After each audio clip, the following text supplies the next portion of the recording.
morning, everyone. Eva Hussein from Polaron here. Firstly, I wanted to start by wishing everybody all the very best for 2021.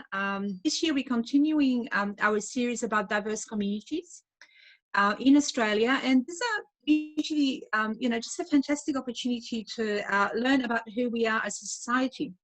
And my guest today is someone I have known for quite a few years, and we've worked on a few projects together. And the community she's going to be telling us about is quite a niche, one of the smaller communities here in Australia. But we are very excited to have her. So let me introduce and a very warm welcome to Daniela Margaoan, who's going to be telling us more about the Romanian community, but also about her work as a translator and interpreter. Good morning to you, Daniela. Good morning, and thank you for having me today. And let me just share a little bit of a secret, everyone, with you, and that is that today is Daniela's anniversary of arriving in Australia. So it's a very special day for her, and a very special and a great privilege for us to have her. How did you become a translator and interpreter, Daniela? What happened? Yeah, my background, my uni background is as a software developer, and I've always loved languages. I finished high school after we had like an immersion in English. We did quite a few subjects in English during high school, and yeah, that's where it all started. And then from there, because Romania itself is it has a diverse community there. There's people from neighboring countries, and I grew up with kids from Hungary, from other neighboring countries' origins. So I was always fascinated with languages. So it was always like a hobby for me. So, and English was very easy for me to pick up. And I just decided to become a translator once I came to Australia. So yeah, that was just something I've always loved. And of course, Romanian is a Romance language, and it does have connections to English, being in the same language family. So can you maybe tell us a bit more about the language itself? Where is it spoken, by how many people, and how close is it, for example, to French or Italian or Latin? And they all have the same root, don't they? Yeah. Romanian is the only Romance language in Eastern Europe. It's surrounded by Slavic languages. So it's been influenced a lot by Slavic languages around, but it's mainly Latin based, and it's for me, without learning any Italian, any French, any Spanish, it's very easy for me to pick, I don't know, maybe 30-40% of the language of whatever somebody's speaking to me, and I quite often understand what they're saying without actually knowing the language. It's just because very much, there's a lot of similarity between Romanian and other Romance languages. So, and as a native language, Romanian is spoken in Romania and in Moldova, which is a little country next to Romania. And they estimate about 24 million people around the world. In Romania, I think the last figures that I remember is there's 18 million people around there, and there's people scattered around the world that were born in Romania. Another 4 or 5 million probably. Most of them in Europe, in Western Europe, and in USA, Canada. Yeah, but yeah, they're all over the place. Right, including in Australia, of course, where the community is not very large, but it's a pretty strong and well-established community. So could you maybe tell us where you congregate? Where do you live? How many Romanian background people are in Australia? Yeah, according to Australian Bureau of Statistics, the last census tell us that there's just over 14,000 people that were born in Romania and are living in Australia. So on top of that, I assume there's their children. So it's just my estimate that's probably around I know 16,000, 17,000 people that speak Romanian in Australia. Most of them are in Victoria, and that comes with initial wave of migration to Australia, big wave of big, not exactly too big, but there was a wave of refugees during the communist regime, and most of them, from what I know, they settled in Victoria. So there's the figure that I know is around 5,000, over 5,000 people, Romanians in Victoria, and then there's quite a few in New South Wales, Queensland, and other states. But yeah, altogether, there's not too many compared to the whole population of Australia. So. Right, but it is a strong community, and I know that there is quite a few community organizations and clubs that provide that, support and connection with Romanian people. And I know there's one in Melbourne, is that right? Yeah, there's one in Melbourne, there's one in Brisbane, there's one in Sydney. And they do have all sorts of events, and based mainly on food and drinks. And yeah, it's socializing. And yeah, they also use going to church as a form to socialize and get together and know each other and keep the connection going. And yeah. So two things there, Daniela. What religion would Romanian people practice mostly? And you've already said that it's a pretty diverse country, but it's a Christian Orthodox, is that right? It's Christian Orthodox, yeah. It's the Eastern Orthodox, Greek Orthodox, I think it's called. That's in Romanian, but it's a bit odd because the refugees that came during communism from Romania, they were either Baptist or Pentecostals. They actually migrated here based on the fact that they were persecuted over there because of their religion. So the community here in Australia does, from the religious point of view, doesn't reflect the same percentage, relative percentages as in Romania. So there's Orthodox Romanians, of course, but there's also quite a few of them are other religions as well. So. And Jewish, of course, so there was quite a large Jewish presence.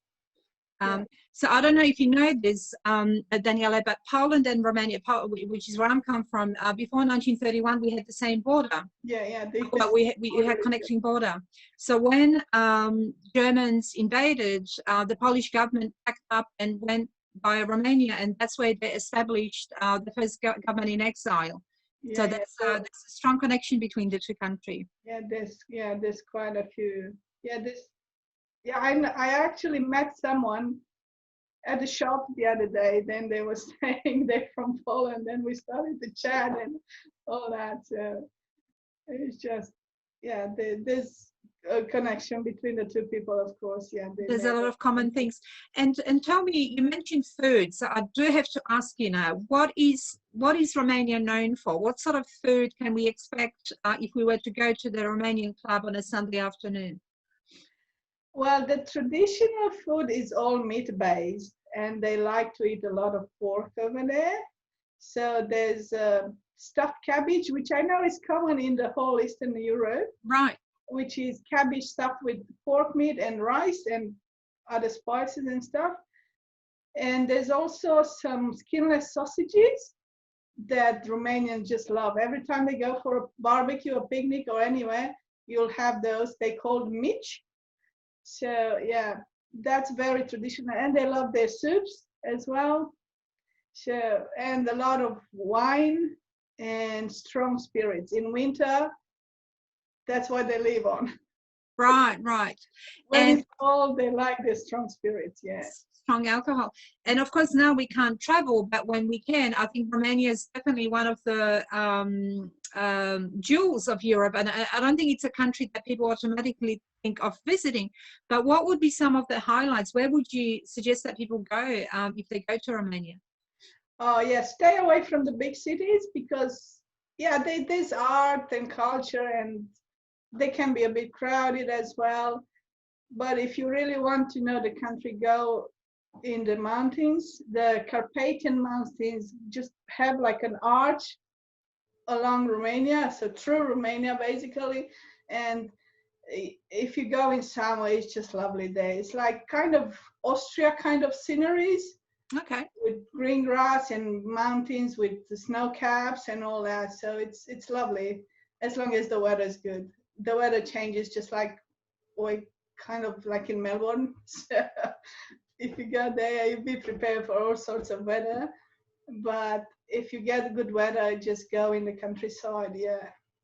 So one of the most well-known regions is Transylvania, of course, which is famous for Dracula. Dracula. Right. Yeah, there's a lot of tourism based on that, and yeah, for people that are into that sort of things, yeah, there's Brasov, there's Sighisoara, there's a few places where they have those castles and anything to do with Dracula, and yeah, it can be very attractive for the people that are into that sort of thing. Yeah, sounds like a lot of fun. And of course, the country's gone through a very traumatic and it's got a very tragic past as well, with the communist era and a lot of poverty, and it often makes it into the news for those reasons. But you mentioned that migration wave out of communism, but there was another one prior to that, which was like just after the war, right? So that would be pretty significant. But those people are either very, very old now, or no longer around. So in Australia, is it an aging community? Is that what's happening here? Have you noticed through your work as a translator interpreter that the community is aging? Yeah. There's those generations that are quite old, in the elderly age now, and because they got quite a bit of assistance from the government, they've never actually got to learn English very well. So I've noticed they of course that you can have a basic conversation with them, but if they need to go to the doctor, to the bank, to anywhere, they would need someone to be there with them and interpret or help them. So, but the younger generation, their children and whoever migrated after that, they quite switched on. So they don't need interpreting services. They need translation, of course, because documents, there's no way around that. Documents and things like that. Yeah.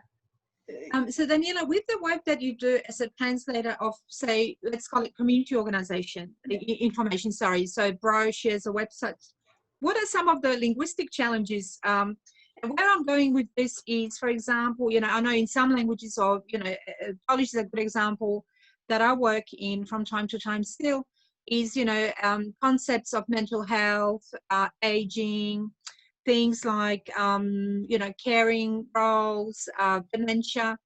How do you deal with those concepts that may not have the same level of education or acceptance in the Romanian community? Yeah, some of the actual terminology is quite challenging to translate, because Romania being a bit a developing country, it doesn't necessarily has the up-to-date services for that, and the language, of course, hasn't picked up with that. So you don't always have the meaningful term to translate, like for example, respite care.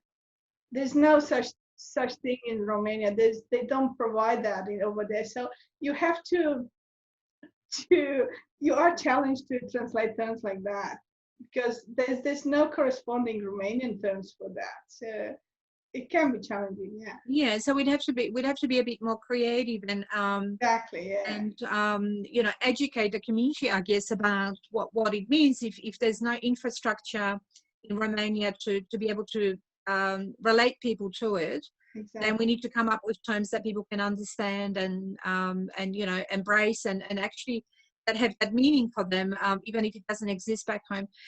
You knew this question was coming, Daniela, I'm sure, but I wanted to ask you about COVID and what's happening in your community with COVID? Do you think people are well informed? Because you did mention, the elderly, the community that may not have, the language skills, or, perhaps they've worked in factories and were never exposed to, much education. How are you guys coping? What's happening?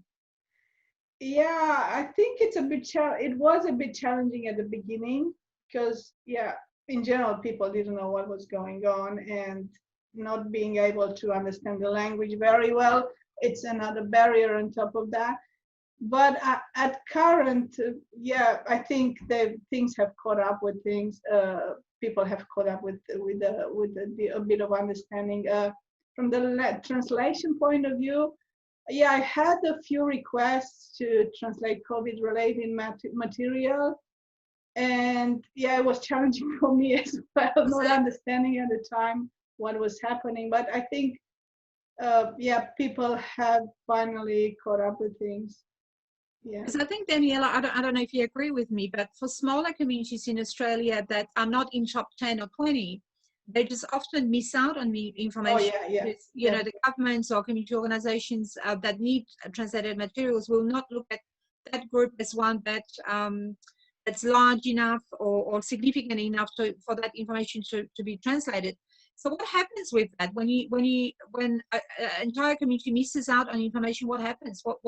How do they manage? Yeah, I think they mainly relate on their families, from their children, the younger generation, to relate that to them. I think because, yeah, as you said, the government doesn't. Romania is not in the top languages for government to put any resources into it. I've actually, about 10 years ago, I had a request from a Romanian person to translate the booklet that is required for the citizenship, for Australian citizenship. And I said, I don't think that would be I think it would be very expensive if you were to pay for that. And I said, I'm going to ask the government to see if they have any resources put aside for such a thing, because it's quite consistent. And they came back to me, they said, no, we don't have that sort of allocation for Romanian languages. So, yeah. Daniela, I don't know if you remember, a few years ago now, we worked together on a glossary of terms in aged care. Yeah. And there was also like a companion document for Centre for Cultural Diversity in Aging. And I think they captured 39 different communities. And again, the guys that would have missed out. But of course, what happened with that is that terminology is no longer relevant in some instances, because we no longer call, we don't say nursing homes, for example. So, to keep that terminology alive, that's quite a challenge too, isn't it? Oh yeah. It's always a challenge to, if on low resources, if something that was lucky that they extended the languages to 39 or whatever the number was. But yeah, I don't think that's it's more like an exception than the rule to have resources allocated for Romanian languages, and it's a challenge to keep up to date on those materials, I suppose. And Daniela, do you also do a bit of interpreting, or is it mostly translation that you do? It's mostly translations, because I'm not qualified as an interpreter. I used to do it because there was no one else available, basically. And the next step, when you don't have an interpreter, you go to a translator. But I don't really enjoy it, to be honest, just because of the setups. It's usually hospitals or tribunals. So there's a bit of trauma that I can't really cope with. Yeah. So I put that aside. It's not for me. I don't mind doing the actual interpreting, but it's just what goes with it. The whatever comes with it is just I can't really do it properly. So yeah, it's a pretty stressful job, because the language skills, as you rightly pointed out, you might have, but the things like looking for parking and dealing with family dynamics and so often people think that the hardest thing about interpreting is the terminology. It's not at all. It's everything else, right? Yeah, yeah, exactly. Yeah, the actual interpreting, it's straightforward most of the time. I mean, you would have the odd word here and there, but the whole setup is, the challenge there. And Daniela, tell us a little bit more about the kind of work, translating work you'd be doing. So we know that it'll be community sort of related, or COVID related, or mental health, or aged care. Any other projects that stand out in your mind that were particularly interesting, or challenging, or out there, or weird, or anything like that? Not really. My bulk of the bulk of my work is just personal documents like birth certificates and uni degrees and all that. And I do a bit of aged care related and health related translations. But yeah, it's for me, it's more like a hobby kind of a thing, because the volume is very, very low. So, and I think currently in Australia, there's like 11 Romanian translators altogether, and the total volume is low. And if you split that by 11, yeah, there's not much there to do. So, Right. And now that Romania is part of the European Union, it's become one of the official languages. So I'm assuming that some of your colleagues will probably be working for the European institutions. Do you know of anyone that's actually getting that work? actually, back in Romania, the company that I used to work for, um, it's a software company, but they also do document storage for the European community and translating from German into German, Romanian, of course, and other languages. They actually do it in-house. Okay. So they've diversified from being a software development, document storage, to actual translating side of it for the European Commission or whatever it's called. Yeah. So, but they don't give me any work.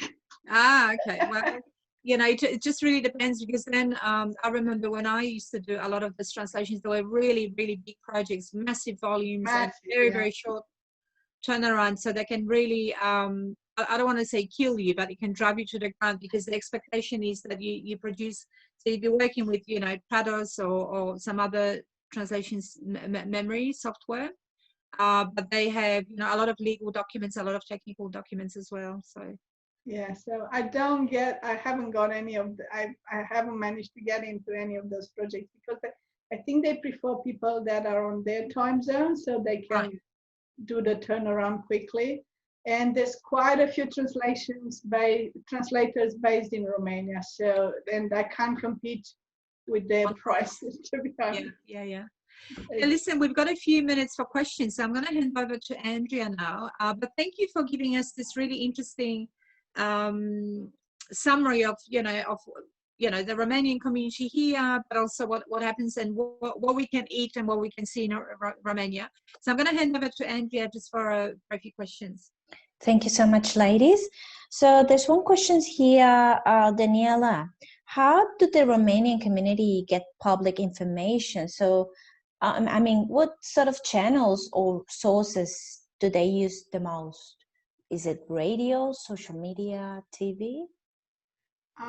Yeah, I think nowadays there's a lot of social media, but officially there's an SBS radio program, I think once a week for an hour. So I think they mainly do a mixture of news from Australia and from Romania. There's also a way that I've heard there's an international Romanian TV station that I can view here from Australia. But it's internet, social media. I think that's the easiest way for most of the people nowadays. And probably the older people will still sort of read. Is there a newspaper that comes out here in Romania? Do you know? Not that I know of. No. But no. they would watch that Romanian channel, right? International channel. And they still go to clubs and sort of meet face to face. I think, yeah. Yeah. And I think that that's an untapped resource as well. People don't think often enough that, you know, when people physically go to clubs and meet face to face, that's a really good opportunity to provide information to people. Yeah. And it's a good network as well. Thanks, Andrea. Thank you. Why is it the Romanian language so hard to learn as a second language? Is there any special difficulties there? Yeah, I'm aware of that. It's very hard. I'm thinking that if I had to learn it, it would be, yeah, it's very hard, and mainly because of the grammar. There's genders, and you need to decline all the verbs and the numbers and these cases. It's people say that English grammar is hard. I just found it piece of cake because Compared to Romanian?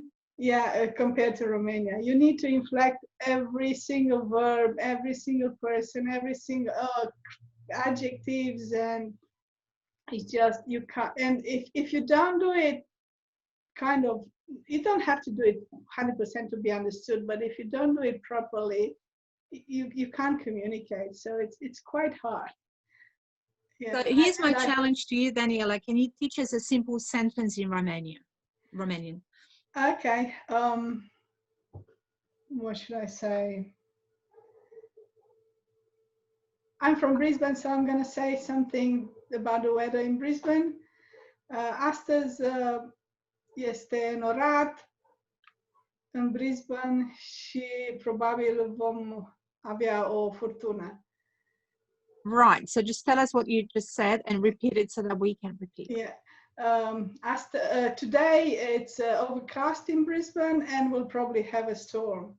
And say it again in Romania. Astăzi este norat în Brisbane și probabil vom avea o furtună. You can there's quite a few words there that are kind of similar to, because they have Latin base. And how would I say my name is Eva? How would I introduce myself? Mă numesc Eva. Mă numesc Eva. Yeah. See, I'm fluent.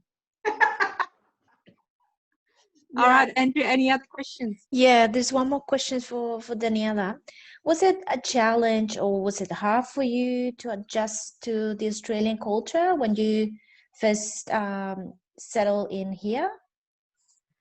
To be honest, the first week after I landed in Australia, I could not understand anyone.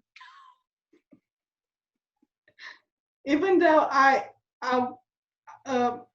had like 6 years of high school in English, mainly in English, and I was speaking the official English. When I came here, I could not get I was watching TV because that's what you do when you come here. If you don't have a lot of friends and family, you watch TV trying to pick up the language, and I could not understand a thing. So it was hard. It was hard. And my husband, for example, he wasn't speaking a lot of English, and it was even harder for him. So it wasn't easy.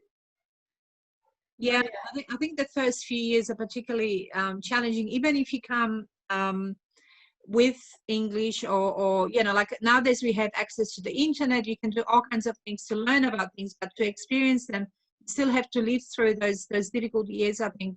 And nevertheless, that just happens to everybody. And I think even if you're native English speaker, you'll still find those gaps in culture, in knowledge, all kinds of things like that. Yeah. Yeah. The culture is completely different. I mean, quite different from what I used to know, and everything was different. It was challenging, but we scraped through, and we're doing well now. So we're very lucky. That's good to hear. So let me once again congratulate you on your 15th anniversary of arriving in Australia today. And also to thank you for spending your time. I know it's been a challenge too, because it's your very first live session. Yeah. But can I say that you did really well? I've learned heaps more about the Romanian language, the Romanian community. I cannot say it's going to be overcast in Brisbane tomorrow yet, but I'm going to work on it, that's for sure. So let's thank Daniela Margaoan. Margaoan. I did practice, but it didn't come out quite right. So Daniela Margaoan for her time today. Over to you, Daniela, just for the last few words, and we're done. Thank you so much for having me, and it's been a pleasure, and thank you again. Yeah. It's been fun, and we'll see you again, you know, as a translator or maybe software developer, who knows. You know. And say hi to Brisbane. We can't come and visit you right now, but we will later in the year, right? Yeah, hopefully, it's going to get better that way, so we'll see you. Okay, and all the best in the new year. Thanks, everyone. Thank you.